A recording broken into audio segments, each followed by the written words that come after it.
Muy buenos días. Primero quiero agradecer al Hospital San Vicente Fundación por crear este espacio de humanización. Uno de los propósitos cuando se pensó en crear este evento es precisamente llevar todos estos conceptos a los hospitales y recobrar nuestra propia identidad desde el campo de la salud. Como seguramente ya les mencionaron, mi nombre es Abraham Cham Santur y yo soy cirujano pediátrico, trabajo en el hospital hace 6 años y a mí me corresponde de una forma especial trabajar en este momento acerca del ser humano y los límites de la vida. Aunque aparentemente es para nosotros muy claro hablar del ser humano, quién es el ser humano y cuál es su competencia, no siempre en todos los escenarios queda lo suficientemente conciso cuando hablamos de esta temática, y es precisamente porque quizás en los últimos 50 años ha cambiado de una forma rápida, profunda y progresiva este concepto. Sabemos que gracias al advenimiento de los movimientos poblacionales después de la Primera y de la Segunda Guerra Mundial, y de una forma mucho más específica, la globalización, los medios de comunicación, todo este sistema de principios, valores y virtudes ha cambiado de forma agresiva y de esta forma ha ido transformando los conceptos y las opiniones que tenemos acerca de este tema. Ahora, definitivamente sabemos que el ser humano es mucho más que simplemente un conocimiento intelectual o simplemente algo desde el raciocinio. También tenemos una parte de nosotros mismos que hace referencia a lo no intelectual, un plano metafísico, espiritual y corporal que hace de nuestra propia humanidad un proceso o un concepto mucho más complejo. Las 3 palabras claves o los 3 fundamentos o los 3 pilares fundamentales de esta conferencia hacen referencia acerca del conocimiento, de la libertad y de la responsabilidad. Para que nosotros podamos hablar de una forma específica acerca de la libertad que tenemos para tomar decisiones, debemos siempre también pensar en el conocimiento que tenemos que tener acerca de esto. Entonces, importante, uno de los ejemplos que a mí me gusta más comentar y relacionar es que hasta hace muy poco tiempo, casi 200 años, nosotros los cirujanos ni siquiera teníamos dilemas éticos. Y no teníamos dilemas éticos porque las artes quirúrgicas las realizaban los cirujanos barberos, los esclavos, y los cirujanos barberos no tomaban decisiones, sino simplemente seguían lo que el médico afirmaba o la decisión que éste tomaba. ¿Y eso en qué se transformó? Se transformó en que estos cambios acelerados en menos de 200 años en nuestra profesión tuvo que hacernos enfrentar a nuevas circunstancias y a nuevos dilemas para tomar decisiones más apropiadas por una sencilla razón: ya éramos responsables de nuestras propias decisiones. Cuando yo no soy responsable de mis decisiones, simplemente cualquier decisión da igual, pero cuando yo hago parte de esa decisión y esa decisión me lleva a una responsabilidad, lógicamente yo debo hacer un alto en el camino y pensar acerca de cuál debe ser los criterios a seguir en el momento de tomar una de estas decisiones. De una forma especial, ya yo había mencionado la globalización. La globalización en muchos casos prioriza lo económico y deja la parte humana en un segundo plano. Eso es uno de los cambios dramáticos que estamos viendo cada día más influir en nuestra propia humanidad y en la imagen que tenemos de nosotros mismos. Por otro lado, cada día surge más el imperativo tecnológico, y recordemos que no todo lo que se puede se debe hacer. Es probable que en estas últimas décadas el hombre sea capaz de realizar cosas que nunca pensó realizar desde las noches de los tiempos, y como nunca pensó realizarla desde la noche de los tiempos, en este corto periodo, ya muchas veces con simplemente oprimir un botón podemos hacer estallar un arma nuclear, o con solo estallar un botón podemos crear mucho bien o mucho mal. Entonces casi que podemos afirmar que con muy pocos elementos tenemos el mal y el bien a nuestro alcance, y este imperativo tecnológico muchas veces casi que nos obliga a tomar decisiones en favor de la tecnología, dejando en un segundo plano nuestra propia humanidad. Otro de los fenómenos sociopolíticos que cada día vemos más profundizando y haciendo como una mayor relevancia en nuestro medio es el secularismo, entendiendo el secularismo como una sociedad cada vez menos religiosa y mucho más, por decirlo de alguna manera, apartada de la vida espiritual, lo que ha creado una cultura facilista, una cultura light, una cultura de lo que sea más fácil, sin menos esfuerzo y sin menos sacrificio, es lo apropiado. Y aunque creemos que hemos abandonado este tipo de conductas religiosas, cada vez nuestra cultura se vuelve más un panteísmo religioso, ¿verdad? En donde probablemente existen diferentes factores endiosados desde el punto de vista político, económico, social y de las instituciones. Otro fenomenológicamente hablando, otra característica de nuestra cultura es que se ha separado el amor de la sexualidad y de la procreación. Hasta hace 50 años era impropio o probablemente no era entendible separar estos tres conceptos. También surge un concepto en nuestra cultura que es el relativismo, ¿verdad? Todo vale, todo es igual y se crea un autoritarismo. Cada uno hace lo que le da la gana porque se entiende libertad como libertinaje. Entonces yo soy dueño de mi vida, las leyes del Estado, la moral y la ética no importa porque todo es relativo.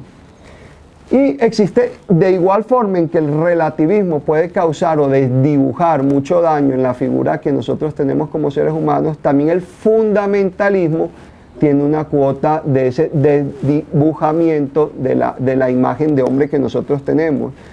Teme solo al hombre que solo lee un libro. Teme al hombre que solo comprende lo humano desde una perspectiva, ¿verdad? No podemos limitar nuestra humanidad simplemente a lo que dice un código o a un manual de normas, porque eso nos va a transformar y nos va a alterar la visión que tenemos del ser humano. Ahora, realmente, a pesar que la ética es la rama de la filosofía que lo que trata de encontrar es ese aspecto humano, esa humanidad del hombre que en muchos casos se pierde, realmente el fin último de la ética es encontrar la felicidad del mismo hombre, ¿verdad? Un ser humano que no es feliz simplemente no es un ser humano y la ética entiende y comprende que la felicidad en el ser humano depende de las decisiones que toman. Las malas decisiones nos arruinan la vida, nos hacen infelices, pero las buenas decisiones nos llevan a la felicidad, a la alegría, a la paz y a vivir de una forma apropiada en comunidad. Cuando hablamos de ética tenemos que remontarnos a los propios filósofos que están en el mundo griego, Sócrates, Platón, Aristóteles. Pero cuando nos referimos de una forma más concreta al ámbito de la salud, realmente la bioética surge en la primera mitad del siglo XX, ¿verdad? Incluso Van Rieselpotter es conocido como el padre de la bioética en Occidente.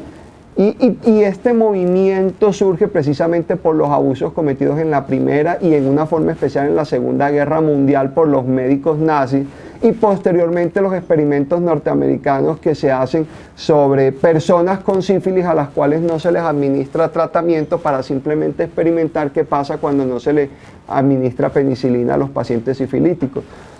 O por qué no mencionar los experimentos en Europa de inyectar células cancerosas en ancianos a ver si esas células cancerosas se pueden contagiar o pueden crecer en estos ancianos. Yo recuerdo mucho una entrevista que le hacían a finales de la Segunda Guerra Mundial durante el juicio de Nuremberg. Le hacían a los médicos alemanes y les decían, pero ustedes ¿por qué experimentaban de esa forma sobre esos pobres judíos? Y decían, es que igual iban a morir en los campos de conversación, en esos campos de exterminio nazi. Entonces, más bien aprovechemos esos seres humanos que no mueran sin causa y no experimentemos de una forma sobre sus cuerpos que nos pueda dar algún tipo de información. Entonces miren ese código de ética tan salvaje, abrupto y desdibujado, ¿verdad? Igual van a morir, entonces experimentemos sobre ellos. ¿Qué dice Van Rieselpotter? La bioética es investigar y reflexionar sobre el desarrollo tecnológico y sus efectos sobre el hombre. Contemporicemos un poquito más este concepto, ¿verdad? La bioética es un movimiento propiamente humano en defensa del humano en medio de un agresivo y progresivo desarrollo biotecnológico. Y miren que de esa forma fue que comenzamos la conferencia. En estos últimos 50 años es tal la explosión tecnológica que tenemos, incluso no en los últimos 50 años, después de la Revolución Industrial y la Revolución Francesa, realmente en un poco periodo de tiempo los alcances que tiene el hombre son masivos, pero ¿cómo no perder nuestra propia humanidad? Yo siempre recuerdo en este momento un libro de Carl Sagan que posteriormente se llevaría al cine, que se llama Contacto. En esta película, digamos que la protagonista es interpretada por Jodie Foster, y a ella le preguntan que cuando entre en contacto con esa civilización superior a la nuestra, ¿qué es lo que le va a preguntar si solo le pudiese hacer una sola pregunta? Y ella responde de una forma maravillosa: ¿cómo hicieron para sobrevivir al desarrollo biotecnológico? De eso se trata esta conferencia, ¿verdad? ¿Cómo mantener nuestra propia humanidad cuando tenemos al alcance tanta biotecnología? Pero entonces aquí surge un dilema, ¿verdad? Estamos defendiendo lo humano, estamos defendiendo el hombre, pero la pregunta es, ¿qué hombre y qué humano es lo que estamos defendiendo? Y entonces en este punto yo quisiera recordar a un antiguo filósofo cuyo nombre es Diógenes, que un día Diógenes sale a la mitad de la plaza a pleno mediodía con una vela prendida, encendida. Y le dicen: Diógenes, te volviste loco porque sales con una vela encendida en mitad de la luz del día. Y dice: estoy buscando un hombre, estoy buscando la definición de hombre, porque cuando aparentemente hay mucha luz, muchos conceptos, muchas ideas, se pierde lo que realmente es importante. Y si vamos a defender la humanidad y qué es ser hombre y qué es humanidad, entonces tenemos que comenzar a plantearnos la pregunta es ¿cuál es el hombre o cuál es la humanidad que nosotros estamos defendiendo? Hay una idea clara: nunca un grupo de vacas ni un grupo de gallinas se reúnen un miércoles a las 11, 12 del día a interrogarse sobre esto. La ética es un acto propio del hombre en busca de su propia humanidad. Ahora, a través de la historia se han planteado diferentes opiniones de hombre y diferentes opiniones de humanidad.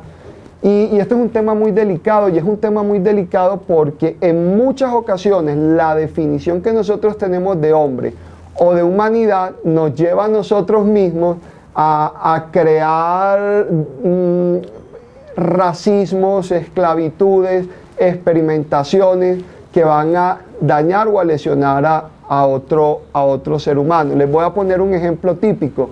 Resulta que en la antigua Persia se consideraban que los únicos que eran dignos de este título de humanidad eran los propios persas. Entonces, para que un médico persa o un cirujano persa pudiera graduarse como médico, debía experimentar u operar 3 individuos no persas que eran considerados esclavos o animales no humanos, y si estos sobrevivían, entonces solo de esa forma era que ellos se podían graduar como cirujanos. Entonces nos damos cuenta que este arquetipo de la antigüedad era terrible. Solamente son humanos los que pertenecen a nuestro propio pueblo. O peor aún, para el mundo musulmán, todos aquellos que fueran cristianos no tenían dignidad de seres humanos. Entonces los médicos árabes experimentaban sobre los cristianos porque eso no les iba a causar ningún tipo de pecado ni ningún tipo de transgresión moral. O peor, ¿verdad? El propio cristianismo durante las cruzadas hizo su parte en el momento de la conquista de la Tierra Santa sobre los musulmanes, simplemente quitándole a los musulmanes la dignidad de seres humanos. Esto aparentemente parece algo muy sencillo o muy tonto, pero es un tema definitivamente importante, y es un tema definitivamente importante porque muchas veces nosotros nos lavamos la conciencia definiendo qué es hombre o qué no es hombre. Entonces miren, este punto yo sí quiero ser muy claro. En la actualidad decimos, no, es que un bebé no tiene dignidad de hombre hasta que no se ha implantado en el útero. Otros dirán, no, es que no va a tener dignidad de hombre sino hasta que es capaz de vivir fuera del útero de la mamá a las 26 semanas. Otros dirán, no, es que la dignidad de hombre se adquiere en el momento del nacimiento cuando ya tiene registro civil. Para otras sociedades la dignidad de hombre se alcanza en la mayoría de edad cuando cumplen 18 años. Y miren que lo que cada uno trata de hacer cuando conceptualiza qué es el hombre es simplemente legitimizar sus propios actos. Si yo trabajo con con métodos de planificación familiar o si yo trabajo con métodos de asistencia en reproducción, para mí lo más fácil es validar que el inicio de la vida humana comienza simplemente cuando el embrioncito se instaura en el útero. Entonces, la concepción utilitarista norteamericana y europea define la humanidad es a medida de que éste va adquiriendo propiedades, ¿verdad? Cuando se desarrolla el corazón, el sistema nervioso central, el aparato cardiovascular, pero de la misma forma se va perdiendo nuestra humanidad cuando van desapareciendo esas facultades. Entonces, cuando yo envejezco, cuando pierdo la fuerza física, cuando voy perdiendo mi capacidad mental, cuando llegan las enfermedades como el Alzheimer, el Parkinson, entonces ya yo dejo de ser humano. O cuando tengo una lesión neurológica o tengo pérdida de mi corteza o de mi tallo cerebral, simplemente ya yo perdí la dignidad de hombre. Yo siempre recuerdo también en este momento de la conferencia, cuando hace aproximadamente 15 años con la salida de Viagra al mercado, mencionaba un artículo de Daniel Samper Pisano, en Cambio 16, perdimos el derecho a perdimos el derecho a la jubilación sexual, explicando de esta forma que cuando el hombre perdía su capacidad sexual, entonces ya también perdía su propio rasgo de humanidad, y por eso Viagra venía a salvar al hombre su pérdida de dignidad humana. No estamos lejos de la antigua Grecia, cuando en este pueblo solamente eran considerados ciudadanos los hombres griegos y eran considerados hombres. Las mujeres y los niños no eran consideradas personas, entonces simplemente el pater family, el padre de familia, podía decidir qué hacer con su mujer y con sus hijos, no tenía ningún tipo de derechos y su propia humanidad era lesionada o era difamada o era abruptamente asesinada simplemente por una decisión de los padres. Ahora, nosotros decíamos que esta humanidad a través de la historia ha tenido algunos cambios. A mí me gustaría así detenerme de una forma especial en lo que influye directamente en nuestra cultura. Occidente claramente tiene unas raíces judeocristianas y unas raíces griegas. En el mundo antiguo judío, la ética o la admiración de este etos o de esa libertad para poder tomar decisiones, como ya lo había explicado, consistía en el cumplimiento de la ley santa de Dios. Solamente el hombre libre, el judío varón mayor de 13 años, podía considerarse hombre libre y desde su libertad aceptar esa ley santa de Dios y poderla seguir. De ahí nacen movimientos en el mundo antiguo como es el fariseísmo. El hombre griego, por su lado, también admira la ley, pero la admira de una forma diferente. Admira es la ley de la polis, del Senado griego, ¿verdad? Que lo que trata de construir es una sociedad justa, una sociedad equitativa, regida ya no por un Dios creador único, omnipotente, ni ya por un panteón mítico, sino por su propio sistema de leyes creados y sostenidos en la propia polis. El cristianismo considera esta libertad desde hacer la voluntad de Dios, imitando a su Hijo Jesucristo. En el concepto judeo-cristiano siempre se ha admirado la sabiduría, y entendiéndose sabiduría desde su raíz como la capacidad de saborear la vida. Miren que separa mucho el conocimiento de la sabiduría, o sea, no es simplemente conocer muchas cosas, sino disfrutarlas. Yo puedo hablarles 15 días de seguido sobre el agua del mar, ¿verdad? Pero si yo nunca he ido al mar y me he sumergido en el mar y he probado el agua del mar, realmente no conozco el mar. Esa es la diferencia entre conocer mucho y saborear. Esa es la sabiduría. Y lo que los antiguos griegos y antiguos judíos consideraban era que precisamente el lecho fundamental de la vida estaba en la sabiduría. Cuando yo conozco algo, lo he saboreado, es cuando yo puedo discernir sobre ese algo. Y ellos decían, las cosas no son buenas porque me las estén mandando, sino todo lo contrario. Las cosas me las mandan es porque son buenas. Entonces, por eso la admiración que ellos tienen, ya sea por la ley de la polis o por la ley divina, no es una ley que me están imponiendo y por eso es que es bueno o malo, sino todo lo contrario, es porque eso es bueno, es que me lo están exigiendo, me lo están pidiendo. Para nadie es desconocido que la filosofía, ese amor a la sabiduría, esa capacidad de saborear, nace en el mundo griego, ¿verdad? Y que esa filosofía tiene dos preguntas fundamentales, el por qué y el para qué, ¿verdad? Todos recordamos que los antiguos filósofos griegos eran gente que se sentaba simplemente a hacer cultura, ¿verdad? Se sentaba a pensar el por qué y el para qué de las cosas, el por qué del universo, el para qué de la vida, por qué estoy aquí, por qué surgí, cómo puedo vivir feliz. Y esto es claro, ¿verdad? Porque teniendo un porqué y un para qué, yo tengo un punto de partida y un punto de llegada. Los antiguos griegos eran conscientes, cuando no hay por qué y para qué, no hay punto de partida ni hay punto de llegada. Dicho de otra forma, cuando yo no sé de dónde vengo ni para dónde voy, cualquier bus me sirve. Por eso, para este mundo griego, era fundamental conocer la verdad, ¿verdad? Porque conociendo la veritate, la verdad, yo voy a conocer un porqué y un para qué, y eso le va a dar entonces un punto de partida y un punto de llegada a mi vida, y más aún, un sentido a mi propia exigencia. Por eso, digamos que el mundo antiguo griego, primero con las políticas de Platón y de una forma especial en su famosa academia, se trata de dar un porqué y un para qué desde el mundo de las ideas, ¿verdad? Mientras que el pensamiento aristotélico es mucho más concreto. Ese por qué y ese para qué hay que encontrarlo en este mundo real en el que estamos viviendo. Y de ahí surgen conceptos como la inmanencia y la trascendencia. La inmanencia, trascender al mundo espiritual, al mundo de las ideas, y la inmanencia, trascender, vivir, formarse en este mundo real y concreto en el cual estamos viviendo. Por eso digamos que de una forma interesante el cristianismo le aporta eso al mundo griego, ¿verdad?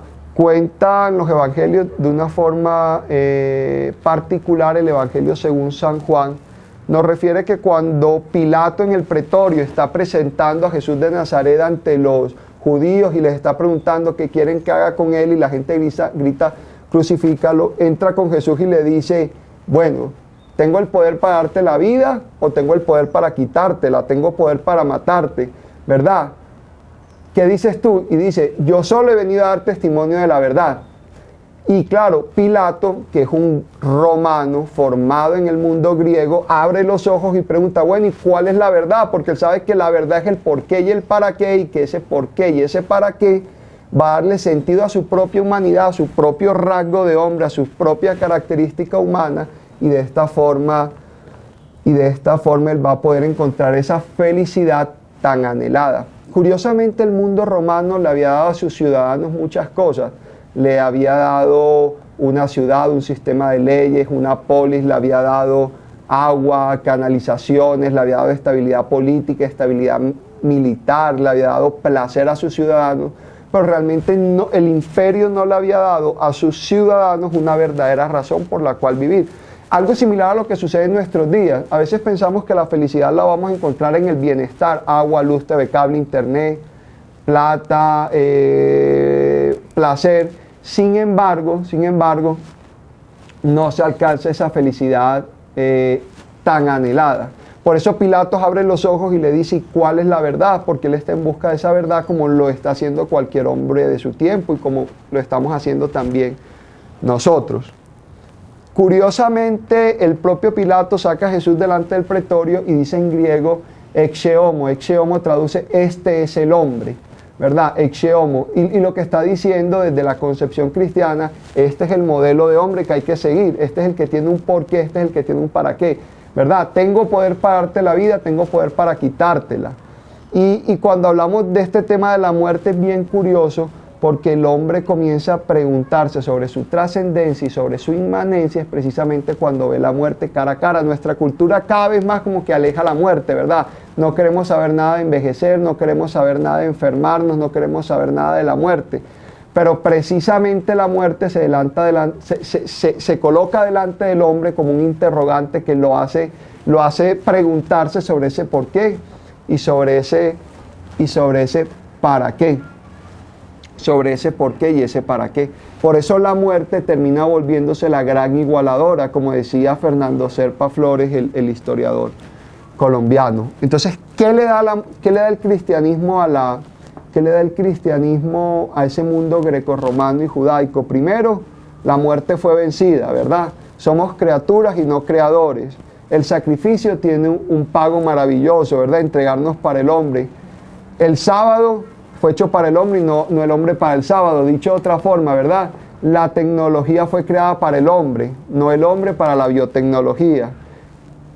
Nos entrega el concepto de quién es el prójimo y de una forma muy especial, es que nuestras actividades, nuestra conducta tiene una repercusión ética y moral en una vida próxima y futura, lo que hace es replantear la vida. Posteriormente, durante la Edad Media, durante el Renacimiento y durante la modernidad, también este concepto de hombre va cambiando, ¿verdad? Y en este momento voy a mencionar a los grandes expositores y Kant definitivamente no puede pasar por alta, ¿verdad? Immanuel Kant, el que postula la norma de la razón, el imperativo categórico, actúa de tal forma que tu actuar sea una ley universal. Dicho de otra forma, cada persona es un fin en sí misma. Él toda su teoría acerca de la plantea de esta forma. ¿Qué puedo conocer? Acuérdense que los tres pilares de la conferencia son conocer, libertad y responsabilidad. ¿Qué puedo conocer? Esto es la epistemología, la ciencia, ¿verdad? Tenemos muchos conocimientos. ¿Qué debo hacer? Es diferente. Una cosa es lo que yo puedo conocer y otra es lo que yo debo hacer. Esta es la ética. ¿Qué me es dado esperar? ¿Cuál es mi horizonte? Desde el mundo griego, ¿cuál es mi porqué y cuál es mi para qué? El porqué de esta vida y el para qué de esta existencia. Y por último se pregunta Kant, ¿qué es el hombre? Y miren la definición de Kant acerca del hombre. Es el ser que conoce, que actúa éticamente y que tiene grandes esperanzas. Esta definición de Kant es preciosa porque nos da origen a nuestras tres columnas que estamos trabajando desde el inicio de nuestra temática. Posteriormente, Maquiavelo da también su idea de la libertad, ¿verdad? Y él habla del imperativo hipotético. El fin justifica los medios. Esta es la clara filosofía del medio burgués y del capitalismo agresivo en el cual hoy estamos viviendo, ¿verdad? No importa lo que tenga que hacer ni sobre quién tenga que pasar mientras yo alcance mi objetivo. Marx, ¿verdad?, papá del socialismo y del comunismo, mencionará también desde su definición de la libertad: hay que abolir la injusticia capitalista, una sociedad sin clases donde no se pueda desarrollar el ser humano. Luego Heidegger define el ser humano como el ser que conoce la muerte y que es para la muerte. Y curiosa y paradójicamente Nietzsche, ¿verdad?, el anticlerical, define que lo que diferencia a los hombres de las bestias es la lejanía de su horizonte. Y él dice que para tener ética y valores hay que cambiar el concepto de libertad. Y él dice que precisamente ese horizonte que debe tener el hombre lo alcanza en la lejanía del espíritu, ¿verdad? Y que a medida que el hombre puede proyectarse en su propio espíritu va a tener un horizonte que amplíe su propia humanidad. Y por eso les digo, paradójicamente, eso lo dice Nietzsche. Estamos en una época en donde, debido a todo este sistema de acreditación de nuestros hospitales, de las instituciones y de las empresas, se nos exige tener una serie de metas, una serie de objetivos, de visión, de misión, de principios, valores y virtudes. Pero ¿qué fenómeno vemos? Que todo el tiempo esta serie de valores, principios y virtudes se quedan plasmadas simplemente en el papel. La gente se las aprende antes que llegue la visita de acreditación. Y realmente eso no tiene sentido. La palabra escrita es simplemente letra muerta. Las palabras tienen que volverse personas reales, concretas. Las palabras necesitan aliento de vida. Las palabras necesitan espíritu. Las palabras con espíritu se encarnan realmente en valores. El horizonte más lejano de la persona humana es precisamente ese espíritu. El espíritu es el que hace que la palabra haga carne y haga carne en medio de nosotros. Cuando vemos a una persona manejando el iPad o a un individuo con el iPhone, uno a veces se pregunta, ¿quién maneja a quién? ¿Es el individuo el que está manejando al iPad? ¿O es el Señor el que maneja el iPhone? ¿O es el iPhone el que maneja al Señor? Y es el iPad el que maneja al individuo. De eso se trata la bioética, ¿verdad? No en que el desarrollo biotecnológico sea malo, para nada, es maravilloso. Pero recordemos que el fundamento de esto es mi propia humanidad. Y cuando hablamos de humanidad, es salvar nuestra humanidad en todo lo que es humano para todos los seres humanos, no una sola clase social, como lo pensaba el nazismo, ¿verdad? Solamente nosotros somos una raza superior, el resto debe morir. No, la salvación es para todos los hombres, sin importar estrato socioeconómico, sexo, nacionalidad, color de la piel, ¿verdad? La edad, ¿verdad? Es salvar al hombre no solo en todos los aspectos del hombre, sino también en su propia humanidad, su cuerpo, ¿verdad? Nosotros como médicos trabajamos sobre el cuerpo, pero también sobre la vida espiritual que tiene cada individuo, sobre su alma, sobre su corazón, sobre sus sentimientos. Defendemos lo humano y la salud. En otros términos, defendemos la salud integral y la vida plena, entendiéndose vida plena como la capacidad libre desde el conocimiento de crear mi propio proyecto de vida. Juan Pablo II decía: el hombre es un ser histórico que se construye día a día con sus opiniones libres desde el conocimiento y la responsabilidad. La justicia no basta, lo bueno para el hombre es lo que ayuda a ser hombre. Amar y hacer el bien es lo realmente humano. Para ir terminando y concluyendo esta conferencia, es simplemente ponernos a plantear de una forma cada vez más clara que cuando nosotros desdibujamos nuestra humanidad, nos vamos volviendo animales, nos vamos volviendo bestias. Hace algunos días tuvimos la oportunidad de asistir a una conferencia sobre vampiros y decíamos que por eso en el posmodernismo el vampirismo cada vez está cogiendo como más fuerza, ¿verdad? Un hombre sin ética, sin moral, sin miedo a la muerte porque no va a morir, no va a ser juzgado. Es un depredador que se alimenta de los otros, pero su vida termina siendo un infierno, y termina siendo un infierno porque pasan los años, muere la gente que ama, se queda solo y peor aún, envejece mentalmente aunque su cuerpo está condenado a no envejecer, ¿verdad? Eso es lo que nos hace bestias, lo que nos hace animales, lo que nos hace bestiales. Por eso la invitación es a recobrar nuestra propia humanidad y curiosamente, cuando yo humanizo al otro, cuando yo presto una atención humana al otro, yo mismo me estoy humanizando, yo vuelvo a adquirir rasgos humanos. Y maravillosamente en este proceso de humanizar al otro, me humanizo yo y soy capaz de transformar mi ambiente, mi entorno, ¿verdad? En la ignorancia definitivamente no hay decisiones libres. Nadie puede decidir sobre lo que no conoce. Sin alternativas no hay decisiones. Yo creo que todos los que estamos aquí reunidos tenemos el conocimiento, tenemos la libertad y también recordemos, somos responsables de lo que hacemos. Antes de tomar decisiones sobre nuestros pacientes, sobre nuestras familias, sobre la gente que nos rodea, simplemente hagamos un alto en el camino, miremos las opciones y recordemos que eso va a tener una responsabilidad sobre el individuo que estoy atendiendo, pero incluso sobre mí y sobre mi moral y sobre mi propia ética. América Latina es todo un fenómeno biotecnológico, es un laboratorio, es un caldo de cultivo, una sociedad con valores y principios premodernos, pero con una biotecnología posmoderna. Tenemos cambios profundos y acelerados cada día más. Cada vez somos más positivistas, racionalistas, relativistas, reduccionistas y liberalistas. Antes de la guerra, manejábamos con nuestros pacientes una relación paternalista.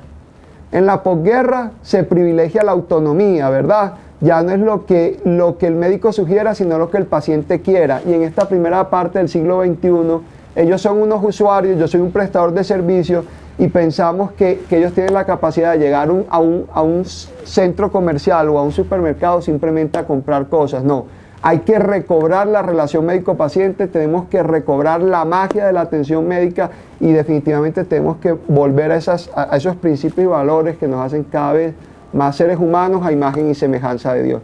Muchísimas gracias por darme la oportunidad de presentar esto, aunque sea en video. Tengo algunos problemas de salud en este momento, pero definitivamente sé que las cosas están saliendo de una forma fabulosa y los quiero invitar a que todas estas cositas aprendidas durante el día de hoy se den la oportunidad a ustedes, a sus familias y a sus pacientes de poderlas colocar en práctica. Muchísimas gracias. San Vicente Fundación, una vida entera por la vida.